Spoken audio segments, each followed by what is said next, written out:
শীত বেশ পড়ে গেছে, তাই জন্য ফুলকপিও বাজারে ভীষণ দেখতে পাওয়া যাচ্ছে। শুধু তো ফুলকপি খেলে হবে না, বড় বড় ডাঁটা ডালগুলো ফেলে দিতে মায়াই লাগে, তাই সেই পাতাগুলোকে নিয়ে নিলাম। আজকে করব ফুলকপির পাতা বাটা, খেতে কিন্তু অপূর্ব হয়, সাথে বেশি কিছু লাগে না। নিয়ে নিয়েছি কয়েক কোয়া মোটা মোটা রসুন, আমি ঝাল কম খাই তাই নিয়ে নিয়েছি একটা কাঁচা লঙ্কা, একটা শুকনো লঙ্কা অবশ্য নেব, আর সাথে নিয়ে নিয়েছি একটু চিংড়ি মাছ, হলুদ, নুন আর কালো জিরে। এইগুলো দিয়েই করব ফুলকপির পাতা বাটা। ফুলকপির পাতা আর কচি ডাঁটাগুলোকে আমি একটুখানি কুচো কুচো করে কেটে নিয়েছিলাম, আর সেগুলো জলে 5 মিনিট ভাপিয়ে নেব। এদিকে কড়াতে তেল গরম করে তাতে শুকনো লঙ্কা, কাঁচা লঙ্কা আর রসুনগুলো দিয়ে একটু ভাজা ভাজা করে নিচ্ছি। সাথে দিয়ে দিচ্ছি চিংড়ি মাছগুলো,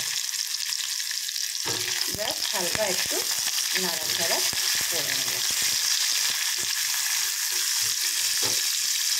মিক্সির বাটির মধ্যে ভাপানো ভাজা ফুলকপির পাতা আর বাকি ভাজা চিংড়ি, রসুন, লঙ্কা এগুলোকে দিয়ে দিলাম।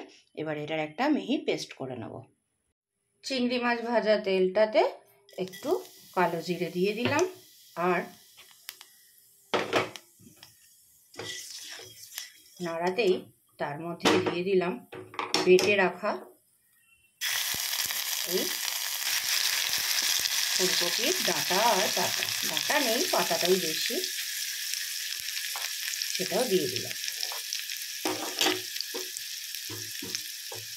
সাথে দিয়ে দিচ্ছি হলুদ আর নুন, ব্যাস আর কিছু না।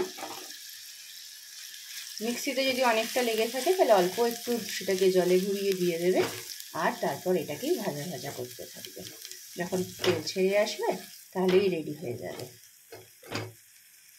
আমার ফুলকপির পাতা বাটা রেডি। একটু ওপর থেকে সর্ষের তেল ছড়িয়ে দিয়ে গরম ভাতের সাথে খেয়ে নিতে হবে, দারুণ লাগে। আমার এই ভিডিওটা কেমন লাগলো আর রান্নাটা আপনারা খেয়েছেন কিনা, যারা করেননি তারা একবার করে দেখবেন, আর মালবিকাকে ভালোবাসা দিতে কখনোই ভুলবেন না।